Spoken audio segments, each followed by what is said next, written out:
எப்படிப்பட்ட சமயம் என்று நான் யோசித்து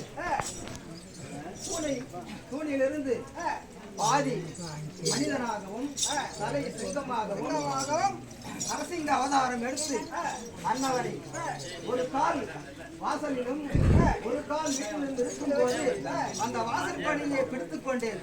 அப்போது நேரமோ சூரிய பகவான் பாதி மனவாயிலும் பாதி பூலோகத்திலும் பகலும் இல்லை, இரவும் இல்லை, வீடும் இல்லை, வாசலும் இல்லை, பூமியும் இல்லை, ஆகாயமும் இல்லை. இப்போது என் வலது கால் கொடை மீது அவனை அமர்த்திக் கொண்டேன்.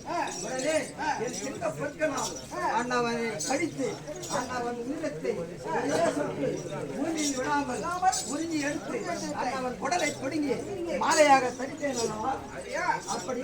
அப்படி இருக்க மாபாலே சக்கரவர்த்தி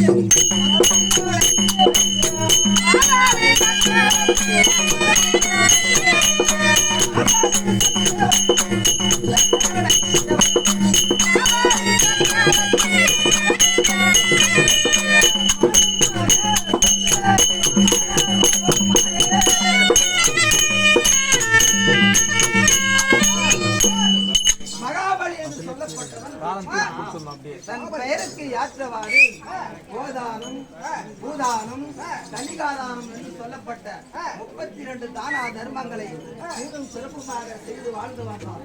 அப்படி வாழ்ந்து வரும் காலத்தில் தனக்குள் கர்வம் ஏற்பட்டது. இந்த 3 உலகத்திலும் தனக்கு நிகர் யாரும் தானா தர்மங்கள் செய்வதில் ஒருவரும் இருக்கக்கூடாது, நாம் தேவேந்திர பதவி அடைய வேண்டும் என்று ஒரு அஸ்வமேதா என்ற யாகத்தை நடத்தினோம்.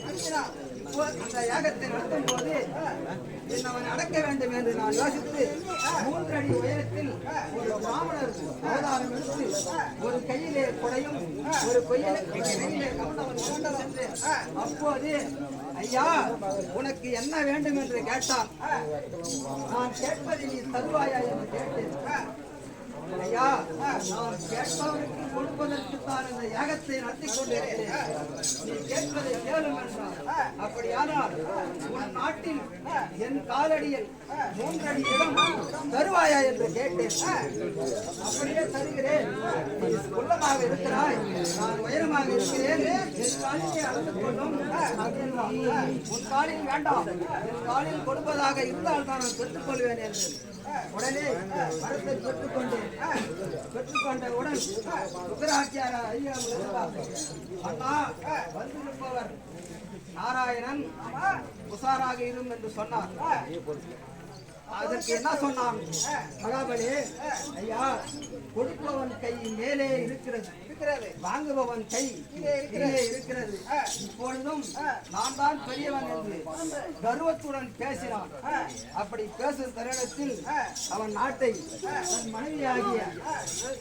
மனைவியை ஜாடியில் தண்ணீர் ஒட்ட அந்த இடத்தை 3 அடி இடத்தை நான் பெற்றுக்கொண்டவுடன் இந்த நிலத்தை அளந்து கொள்ளலாமா என்று கேட்டேன்.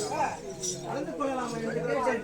கொடுத்ததுதான் அளந்து கொள்ளும் என்றால் இந்த பூமியை பூமிக்கும் ஆகாயத்துக்கும் ஓரடியாக நின்று இந்த பூமியை ஓரடியாக அளந்து 7வது அடிக்கு எங்கே என்று கேட்டேன். ஆகாயத்தை காண்பித்தார். ஆகாயத்தை ஓரடியாக 3வது அடிக்கு எங்கே என் சிறுசின் மீது வைத்துக் கொள்ளும் என்றார். தன் சிறுசின் மீது வைத்து அகல வகல பாதாளம் இப்பொழுது என் அத்தை மக்களாகிய பஞ்சபாண்டவர் 5 ராஜாக்கள் நடுப்பிருந்தவராகிய அர்ஜுன மகாராஜன் தன்னை ஏதோ காரணமாக சீசனை நோக்கி தவ பொறித்து கொண்டு வந்து கொண்டிருக்கின்றான். அன்னவன் காண வேண்டும் அல்லவா?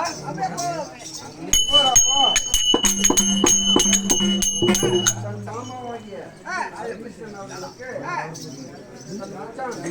மோகன், அதாவது இறந்து மறைந்து பொன்னுசாமி அவர்கள்